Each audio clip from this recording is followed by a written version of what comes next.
John Oates. It's so 80s. It's an 80s song, isn't it? Look, I'll write more if somebody gets it and said, no, Mike, it's from the 70s. I'm certain it is, though. So is the production and everything. It's BBC Radio Manchester with me, Mike Sweeney, with you every day, Monday to Friday on the mid-morning programme, 9 through until 12 noon, including the final hour devoted to the golden hour, to 2 great golden years from the history of rock and roll. But let me just read this for you now before I have this conversation with my next guest. I'll never get that image out of my mind of me leaving my wife and 2 babies on the doorstep as I walked away with a bin bag of clothes to the car where Marcus was waiting. Most of my friends and family couldn't deal with it. My father didn't talk to me for 2 years, said Harry. And that's just one story featured in a book called Gay Dad, 10 true stories of divorced gay men with kids who live in the UK a day. David Ledain has put the book together, and David joins me now. David, good morning. Good morning, Mike, and thank you for having me on. It's a pleasure. So tell me why you decided to do the book in the first place.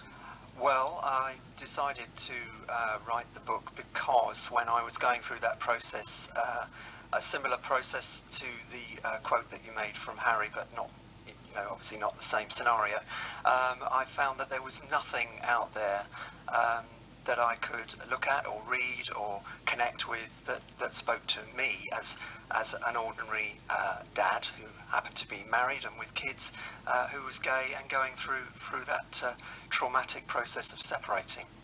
David, I won't ask you to give me a general, because I'm sure a general opinion, because every story's got to be different. But did you know first of all that you were gay before you got married? I would have said back then that I was bisexual. I had relationships with women. I had girlfriends. I slept with women. That wasn't a problem. But I also had encounters and relationships with men as well. And my wife knew that situation when we went into the marriage. I think we both went into it naively. I think I was obviously in a state of denial, and I thought that I could control my sexual urges, if you like. And I think she, although I don't obviously want to speak on her behalf, but I think this is a common thread, that she thought that she could possibly change me and make me more heterosexual than bisexual. But I would actually say that now I'm gay, and that's it. We know, of course, going back in time, and I'm lucky enough in some ways to have been around such a long time that I can remember the social mores of, right going back to the 50s and the 60s and the 70s. And I think one can understand, certainly in the 60s and 70s, why a gay man would get married, because there was still a social issue with coming out as gay. However, it's 2016. You like to think that we're all so inclusive now, and we know a lifestyle is a lifestyle. Why do you think that gay men still get married?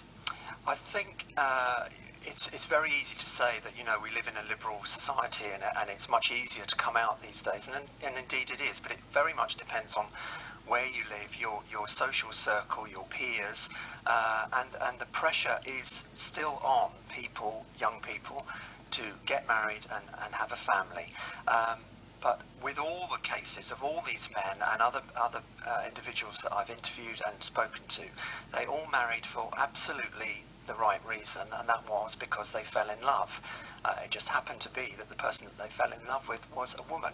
And we all went into marriage, and nobody goes into marriage thinking that it's going to dissolve in a couple of years or 10 years or whatever. And we all went into our marriages in the same sort of view that this was going to be it, and we were going to stay with this person for the rest of our lives. I do find intriguing. I just read Harry's quote, and at the end of it, my father didn't talk to me for 2 years. In a conventional breakup of marriage where the sexuality of the partner is not important, not relevant, it's to do with infidelity, or just a couple realise they're not in love anymore. And society, the extended family, most of the time deal with that, and it's not saying it's seen as a good thing, but it's seen as something that people understand and try and empathise with. Why is it that the breakup of a marriage because the partner realises they're gay.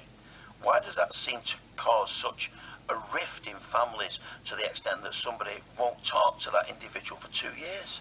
Yeah, that's a really interesting point. I think possibly what it revolves around the fact that suddenly you don't know this person. Suddenly the person, your son or your brother, who you thought was heterosexual and in a happy marriage, and as you say, many marriages dissolve for all sorts of reasons. But when it comes down to sexuality, I think it's not only a shock that the marriage has ended, but that you've then got to come to terms with that this person is not the person that you thought they were. And obviously, older generation might find that more difficult than younger generation. When you have a marriage split, and unfortunately I've got friends who've separated and divorced, and with kids, if there's just two of you, I think that's two adults, you go your separate ways. Of course, if there's kids, that's another, the ramifications of that are quite far-reaching. In your experience, again, how more difficult or not is it for kids when mum and dad split up because mum or dad, because it can be a mum that realises they're gay, and that's the reason. How do you think the kids are affected by that? I think generally the kids deal with it in much the same way that they would deal with any marriage split up, and as you rightly say, it very much depends on the strength and the commitment of the parents to keep the family together and to keep the separation as smooth as possible. I think one of the main things that children, especially teenagers, worry about is bullying at school. There is still obviously a lot of homophobia around, and that's their main concern. But generally, the kids come through this in a good way and no worse or better off than they would in any other divorce situation. You've got these 10 true stories, and David, how did that split and the reason for it, because you've got the gay dad and obviously a gay husband, how did that affect the ex-wives? What's your opinion from the stories?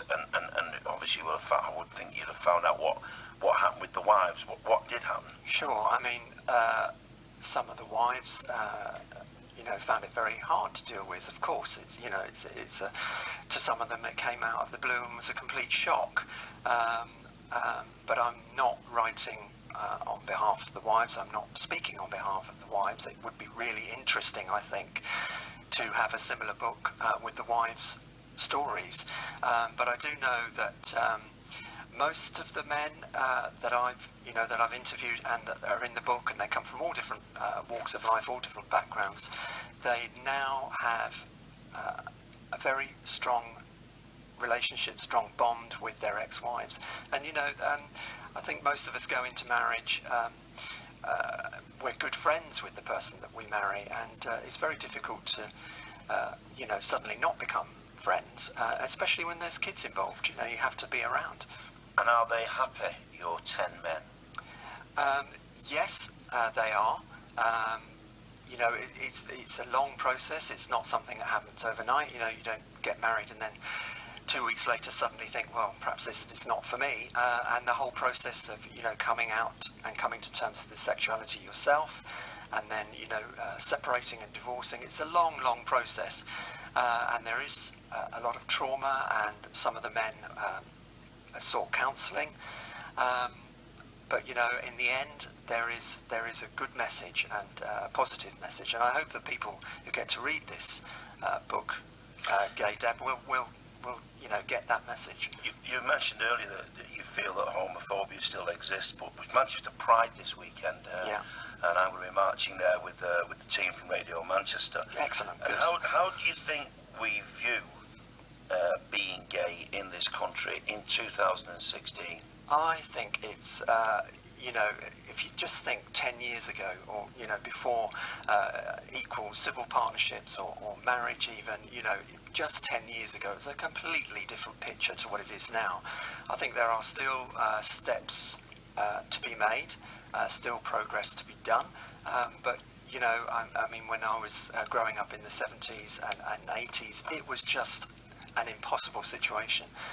Whereas now you have role models and you know, sports people, Olympians, whatever, who are openly gay, and people just accept it, and you know, it's their lives, and people, you know, accept it and get on with it. I mean, I know from my experience, I mean, I'm a heterosexual, unfortunately 3 times married dad, but I know that if any of my kids told me that they were gay, I would be, well, I don't want them to be happy, but I would be completely unconcerned. I just, you know, that's well, yeah, that's the thing. And I mean, when I've come out to members of my family or friends or whatever, they just sort of look at you. Oh, okay, well, fine. You know, you are the person you are. Your sexuality shouldn't, you know, change things. You don't suddenly turn into a monster because of it. And let's hope, David, that this improvement and this understanding of how we are all living together in society, it gets better as we go on.